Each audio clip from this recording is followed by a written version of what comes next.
Donc voilà. Donc je reprends encore. Comment rompre les schémas de dépendance affective et se sentir enfin libre. Je vais citer, si tu te trouves dans ces trois cas-là, c'est-à-dire tu as l'impression de ne pas être heureuse euh, lorsque tu n'es pas en couple. Donc pour toi, si tu es en couple, tu es heureuse quand tu es en couple. Alors, tu restes dans des relations qui te font souffrir. Parce que tu as peur d'être seul, tu as peur de te retrouver seul. Alors, tu fais toujours passer les besoins de l'autre avant les tiens. Alors, cette formation gratuite est faite pour toi. Donc, bienvenue, mesdames, j'espère que vous allez bien. Avant de continuer, cette formation gratuite, donc j'ai de la gratitude parce que ça fait quand même longtemps, presque 2 mois déjà, que je n'ai plus fait de formation gratuite parce que j'ai traversé des moments difficiles. Et donc j'ai perdu mon fils aîné et ça a été des moments, ça a été vraiment, j'ai plongé dans un trou noir. Et par la grâce de Dieu, aujourd'hui, je commence à sortir un petit peu la tête et ça me tenait à cœur de faire cette formation gratuite parce que je reçois beaucoup de questions des femmes qui sont comme moi il y a quelques années. Donc, elles sont dans des relations où d'ailleurs, elles ne savent pas qu'elles sont dépendantes affectives. C'est lorsqu'on parle que je mets le doigt sur le bobo. Donc voilà, alors qui suis-je pour vous parler ce soir? Mon nom est Yvonne Katé-Tangri. Je suis love coach certifiée en psychologie positive, également auteur de 2 livres. Yvonne Invécu, qui est là. Yvonne a vécu et Rupture amoureuse, les clés de ma guérison. Voilà, c'est ça. Rupture amoureuse, les clés de ma guérison, que vous pouvez retrouver sur Amazon. Alors, je suis aussi CEO de Je me valorise. Donc, je suis la fondatrice de l'agence de coaching Je me valorise. Moi, j'aide les femmes qui sont en situation de dépendance affective et qui luttent avec les relations toxiques, eh bien, à retrouver confiance en elles et à développer la résilience émotionnelle. Euh, donc, ces femmes-là, je les accompagne avec ma méthode que j'ai nommée ici RELEC. RELEC, ça veut dire quoi? R comme résilience, justement. I comme intuition. L comme le lâcher prise. E comme être dans la gratitude. Et C, c'est commencer avec ce qu'on a. Comment tu vis avec ce qu'on a? Donc voilà. Alors, en 20 minutes, top chrono, n'est-ce pas? Eh bien, tu vas comprendre d'où vient la dépendance affective et comment t'en libérer en 3 étapes concrètes. Donc, si tu passes par là, n'hésite pas si tu t'arrêtes, bien sûr, n'hésite pas à me marquer un cœur ou à me marquer direct que tu es en direct. Ou alors, si tu regardes la vidéo plus tard, eh bien de me marquer aussi replay, parce que ça me fait toujours plaisir de savoir que les gens s'en sont passés. Donc, c'est vrai que toi, tu es passé. Ça me fait plaisir. Et puis, ça m'encourage également, bien sûr, il faut le dire, ça m'encourage à continuer dans cette lancée-là parce que ma mission, c'est d'aider des femmes à ne pas vivre ce que moi j'ai vécu il y a 25-30 ans. Donc, à la fin de cette vidéo, à la fin de cette formation gratuite, eh bien, tu vas prendre conscience clairement de tes schémas.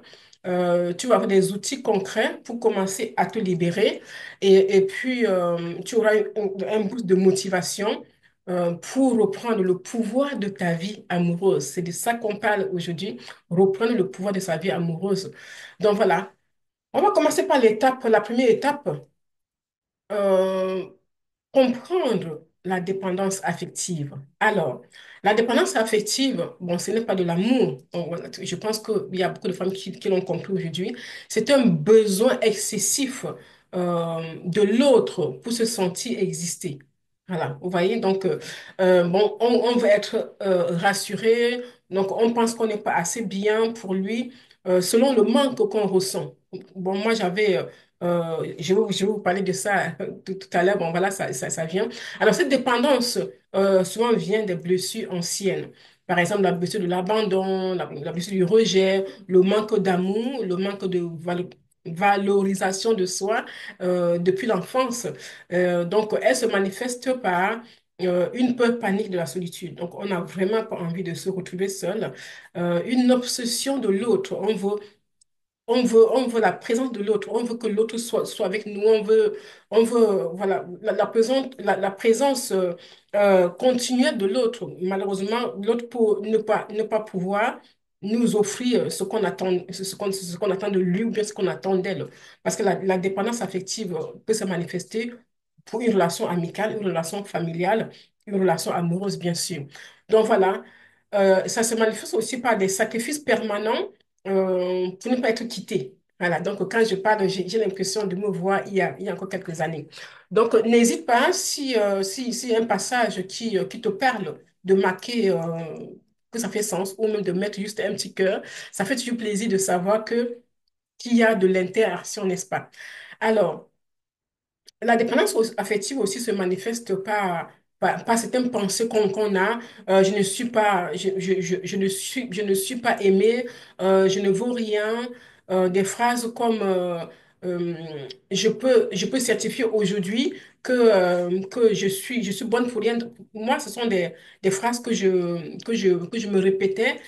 Mais aujourd'hui, puisque je suis passée par là, je suis sortie de là, je peux te dire que ce n'est pas vrai, que tout ce que tous ces qualificatifs que tu te donnes toi-même, tu t'auto-sabotes, tout ça, c'est pas vrai, c'est vraiment euh, par rapport à à ton vécu, c'est par rapport au manque que tu as subi quand tu étais jeune, voilà. Ou alors peut-être que tu as vécu des relations, parce que j'ai accompagné une femme qui, sa première relation amoureuse s'est très mal passée. Et après ça, elle n'a pas pu émerger, elle n'a pas pu rebondir. Et du coup, depuis cette relation-là, elle est souvent en situation de dépendance affective. Donc, elle a besoin, dès que quelqu'un est dans sa vie, elle a besoin de s'accaparer cette personne-là, parce qu'elle elle se sent en insécurité. Et malheureusement, ça ne fonctionne pas. Malheureusement, quand on se comporte comme ça avec quelqu'un, on l'étouffe. On n'a pas l'impression de l'étouffer parce qu'on veut simplement lui montrer notre amour et on veut qu'il soit ou qu'elle soit là régulièrement, mais cette personne se sent étouffée. Donc c'est ça. Donc, c'est important d'avoir cette prise de conscience-là. Je peux le dire aujourd'hui parce que j'ai évolué, mais à l'époque, je ne pouvais pas deviner que le fait de montrer beaucoup d'amour à quelqu'un, le fait d'être toujours là, de vouloir que cette personne soit là, soit avec nous, le fait de donner encore, encore et encore, pouvait plutôt l'étouffer. Alors que moi, j'avais juste besoin d'être aimé. Pourquoi est-ce que j'avais ce besoin-là? On va voir dans la suite de cette formation. Alors, l'étape 2, les trois clés pour rompre les schémas de la dépendance affective. Je vais vous donner les trois clés.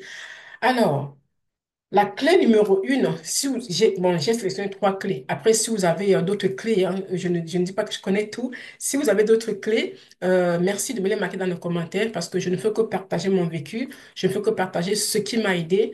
Et peut-être que vous avez d'autres, comment dire ça, vous avez d'autres expériences, donc vous pouvez toujours me partager dans les commentaires. Ça me ferait vraiment plaisir.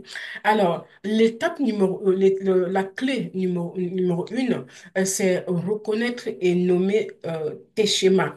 Si tu ne nommes pas tes schémas, si tu ne reconnais pas que tu fais toujours les mêmes, que tu es toujours dans les mêmes schémas, malheureusement, tu ne pourras pas trouver la possibilité de sortir de cette dépendance affective-là.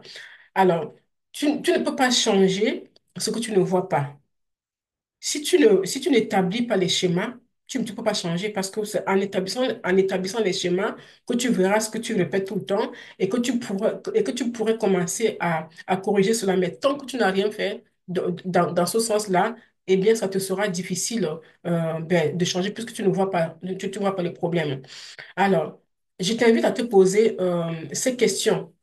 Quel type de personne m'attire systématiquement? Quel type? C'est pour cette raison que parfois je propose mon bilan amoureux aux femmes qui sont déterminées à s'en sortir. Parce que dans ce bilan amoureux qui a déjà aidé des centaines de femmes, elles comprennent, à la fin, à l'issue du bilan amoureux, elles comprennent où est la faille. Pourquoi est-ce qu'elle attire le même type de personne? Pourquoi est-ce qu'elle agit toujours de la même manière? Donc voilà, voilà, la première question, c'est quel type de personne tu attires systématiquement? Deuxième, est-ce que tu te sens, est-ce que je me sens bien dans mes relations? Je viens de lire un commentaire d'une personne de ma communauté euh, qui, euh, qui m'indique ce qu'elle vit dans sa relation. et elle me pose la question si elle reste avec cet homme ou alors elle part. Alors, ma réponse est évidente. Je ne peux pas dire à une femme de quitter sa relation. Ça, ce n'est pas mon rôle.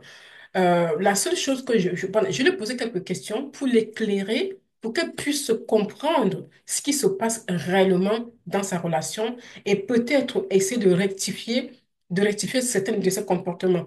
Parce que moi, j'ai appris à mes dépens que euh, je ne savais pas ça avant même. Avec mon expérience, j'ai appris que parfois on nous traite dans une relation de la manière dont on permet à la personne de nous traiter. C'est ce que j'ai constaté et c'est très vrai et ça se vérifie dans mes accompagnements avec les femmes. Donc, à cette femme, à cette maman, donc je lui ai posé quelques questions et ces questions lui ont révélé ce qu'elle ne voyait pas finalement. Et je pense qu'elle est maintenant dans le processus soit de changer son comportement. De toute façon, on ne peut pas changer l'autre. Ça, c'est sûr qu'on ne peut pas changer l'autre, mais on peut se changer nous-mêmes. Et c'est notre compagnon, notre conjoint, qui, voyant comment est-ce que nous agissons, peut lui changer lui aussi envers nous. Donc, il ne faut pas se mettre en tête qu'on va changer quelqu'un. Et c'est exactement ce que je faisais. Je pensais que je pouvais faire en sorte que quelqu'un qui fume, qui cesse de fumer pour moi, j'étais complètement à côté de la plaque, comme on dit. Et j'ai appris avec des années que non, c'est pas moi qui vais le changer, c'est lui qui doit décider. Alors, la deuxième question, c'est est-ce que je me sens bien dans mes relations?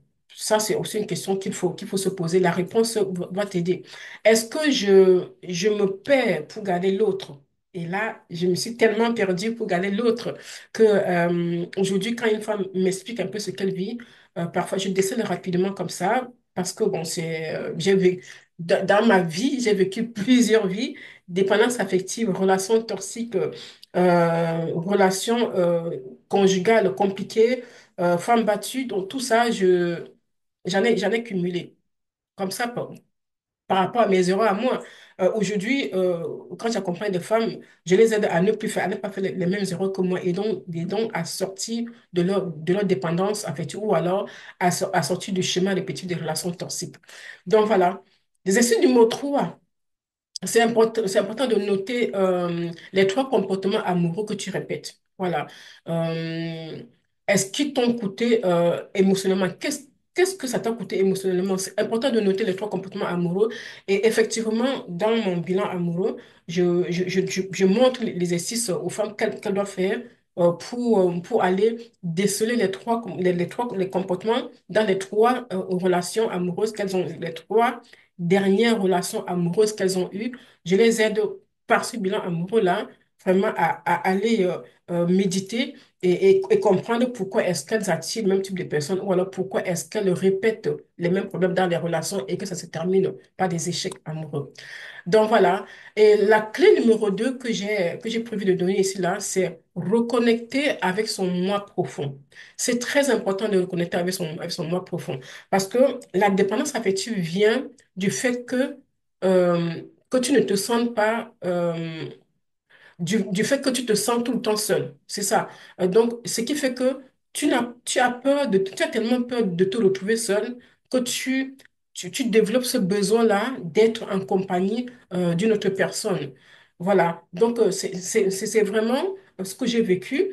Donc, comme je l'ai évoqué tout à l'heure, ça peut être dans vis-à-vis d'une relation amoureuse, une relation familiale ou même tout simplement d'une relation amicale. J'étais déjà dépendante affective d'une relation amicale. Donc voilà, c'est le même schéma qu'on répète, qu'on répète, qu'on répète. Mais aujourd'hui, ça va plus, ça va mieux pour moi. Donc, moi, je pense que si tu étais là depuis le début de la formation, de cette formation, tu as déjà retenu beaucoup de choses et ça peut déjà t'aider si tu ne savais pas ou bien si tu avais oublié parce que quelquefois, on connaît, on sait ce qu'il y a à faire, mais on oublie. Quelquefois, il faut simplement que quelqu'un nous le rappelle pour qu'on se dise, ah, c'est vrai. Donc voilà.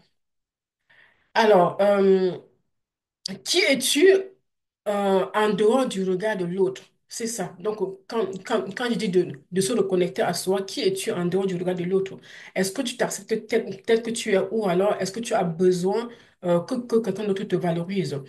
quelles sont tes valeurs, quels sont tes besoins réels, quelles sont tes envies profondes. Donc, c'est important de tout les lister. Et c'est un travail de fond qu'il faut faire. Bien sûr, si tu ne veux plus continuer à dépendre émotionnellement de l'autre. Donc, c'est le cas de ma cliente Rabi. Rabi, c'est une femme, une très belle femme, une femme adorable, mais qui rencontre quelqu'un et qui en fait de cette personne-là son sauveur, sans le savoir. Moi, ça m'est arrivé également, sans le savoir, au fil des mois elle a développé cette dépendance émotionnelle vers cette personne sans s'en rendre compte. Donc, voilà, elle était devenue folle à ne pas lire son message, à ne pas l'entendre. Et malheureusement, cet homme, peut-être, avait lui aussi ses blessures. Il ne répondait pas toujours. Et ça l'affectait tellement jusqu'à ce qu'elle tombe sur l'une de mes vidéos et sur TikTok. Et elle est venue aussi lors de l'un de mes lives. Et on a commencé comme ça à échanger et je l'ai accompagnée. Aujourd'hui, c'est une femme heureuse, une femme épanouie qui a réussi à se défaire de cette dépendance-là parce qu'on a travaillé sur ses besoins profonds. Pourquoi est-ce qu'elle était dépendante affective? Et en allant dans son histoire de l'enfance, on a pu déceler tout ce qui faisait en sorte qu'elle soit dépendante. Parce que ça, tu étais comme ça pour elle. Mais avec cette personne-là, elle m'a dit qu'avec cette personne, c'était la première fois qu'elle ressentait ça avec cette personne. Et pourquoi? Parce que ben, elle a tous ces traumas, la blessure du rejet, de l'abandon, même de l'humiliation. Elle avait enfui tout ça en elle et elle pensait qu'elle pouvait s'en défaire. Malheureusement, cette énième relation l'a vraiment fait plonger complètement. Mais c'est bien parce qu'elle s'en est sortie. Donc, moi, je t'invite bon, à faire ces pratiques quotidiennes-là. Prends 5 minutes pour être juste avec toi, en présence de toi-même et vraiment prendre conscience de l'instant présent. Pourquoi je dis ça? Parce que comme moi, je ne sais pas pour vous, si vous pour vous qui me regardez, comme moi, si vous êtes comme moi, le matin, avant de prendre conscience que je devais prendre le temps d'être présente pour moi. J'étais tout le temps en mode automatique. Je savais que je me levais le matin, j'avais ça à faire. Je ne prenais pas le temps de me reconnecter à moi pour vraiment me recentrer et puis euh, euh, apprécier simplement l'instant présent. On ne peut ne pas apprécier l'instant présent toute la journée, mais prendre le temps de temps en temps pour le faire. Je n'avais pas cette présence d'esprit-là de le faire, mais depuis que j'ai mis cette routine en place, ça fait plus de 10 ans, ça m'aide beaucoup. Et c'est ce que je conseille également à mes clients de prendre ce temps-là et on travaille dessus sur la méthode, comment le faire concrètement. Donc voilà, juste prendre 5 minutes par jour pour t'écouter, juste être là, être présente pour toi pas être là pour les autres, pour ton travail, pour ton entreprise, pour tes enfants, prendre le temps pour soi. Ce n'est pas être égoïste, c'est vraiment être bienveillante envers soi. Je sais que nous, les mamans, ou même pas maman, hein, nous, les femmes, on aime être là pour les autres, mais pour nous-mêmes, on dit, ben, je le ferai plus tard, je le ferai plus tard, et plus tard devient jamais. Je ne sais pas si vous voyez ce que je veux dire. Alors, la troisième clé, pose des actes d'amour pour toi. C'est très important. Alors, euh, ça, quand tu poses les actes d'amour pour toi, ça casse les schémas répétitifs. Alors, la simple, le simple exemple que je peux donner ici, là, c'est par exemple, dis non quand tu veux dire non. Et ça, c'est difficile pour la plupart des femmes, même pour moi. Hein. Ça a été difficile pour moi. J'avais du mal à dire non. Pour moi, dire non à quelqu'un, c'était déjà, un, lui manquer de respect. C'est-à-dire, un, lui manquer de respect. Dire non à quelqu'un, pour moi, c'était pas concevable. Donc, j'ai dû travailler là-dessus. Et aujourd'hui, je le dis voilà, avec beaucoup de, comment dire ça, avec beaucoup d'aisance. Et c'est encore un problème pour certaines personnes. Alors, choisis ben, tes relations où tu te sens respecté. Donc, si tu es dans une relation, qu'elle soit amicale, familiale, amoureuse, j'insiste sur les trois parce que je me suis fait avoir sur ces trois relations-là, amoureuses, amicales ou même familiales. Ah oui, j'ai eu du mal parfois à dire non, même à un membre de ma famille ou bien à une amie, un amoureux. Donc, c'est vraiment, il faut travailler sur tous ces aspects-là. C'est très important. Et créer une vie pleine, même sans partenaire amoureux. créer une vie pleine, même sans amis, créer une vie pleine, même sans ces membres de ta famille qui bouffent ton énergie, auprès duquel tu sens que tu fais tout pour te faire accepter, mais ce n'est jamais assez. Donc vraiment, c'est important de créer une vie pleine. Une vie pleine quoi, avec quoi, peut-être avec tes passions, qu'est-ce que tu aimes faire, te consacrer à cela. Et donc voilà, c'est un petit peu ce que j'avais envie de partager avec vous aujourd'hui.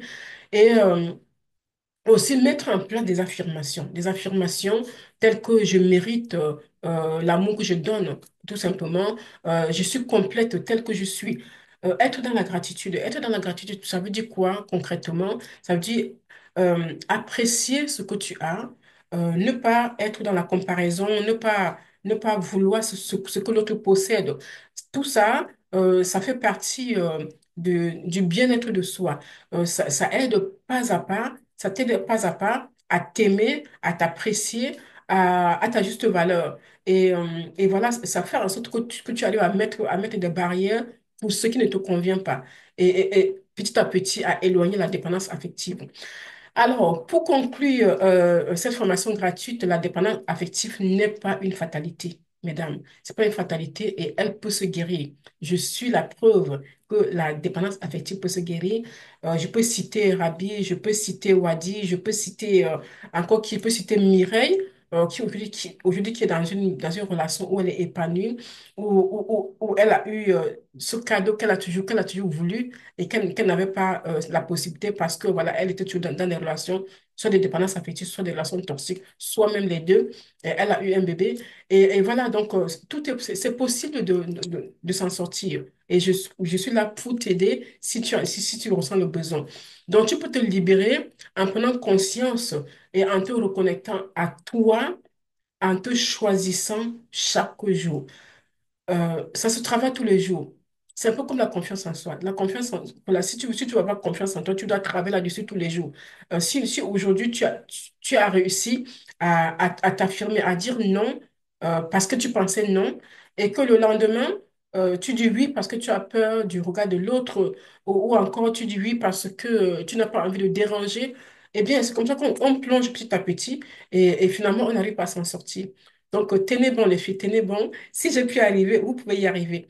J'étais une femme très, très timide, hein, adolescente très timide. Mes parents m'ont inscrit au scout pour me donner un petit peu de vigueur. Donc, quand je dis que je suis timide, les gens ne me croient pas. Mais si, j'étais une femme timide, je travaille encore sur ma timidité. Donc, voilà, c'est à force de, c'est à force comment dire, de forger qu'on devient forgeron, n'est-ce pas? Voilà. Alors, tu mérites une vie amoureuse sereine, saine, une vie amoureuse vibrante, j'ai envie de dire. Et ça commence par l'amour que tu portes à toi-même. L'amour que tu portes à toi-même, c'est important. On nous a appris à aimer, on ne nous a pas appris à nous aimer.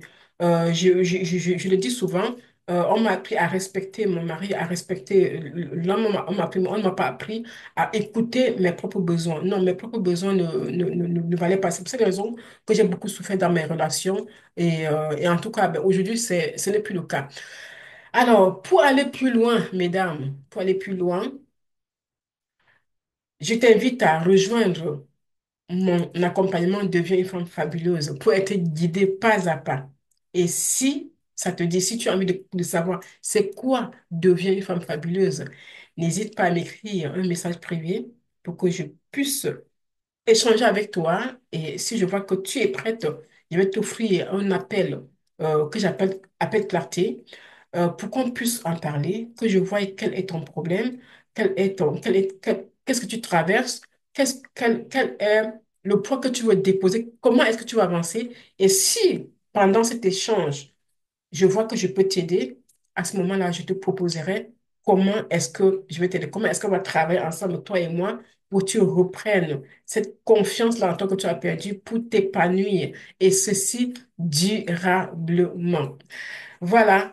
J'ai terminé on arrive au terme de cette formation gratuite. J'espère que ça vous a plu et j'espère que vous avez pris des notes et que vous allez faire en sorte de commencer à sortir de cette dépendance affective là pas à pas. On n'est pas pressé, mais on est déterminé. Voilà. Je vous souhaite maintenant de passer une bonne fin de soirée. Il est 20h25. On ne dirait pas qu'il est 20h, mais bon, c'est bien. Voilà, bonne soirée à vous et je vous dis à très bientôt. Soyez bénis. Bye bye.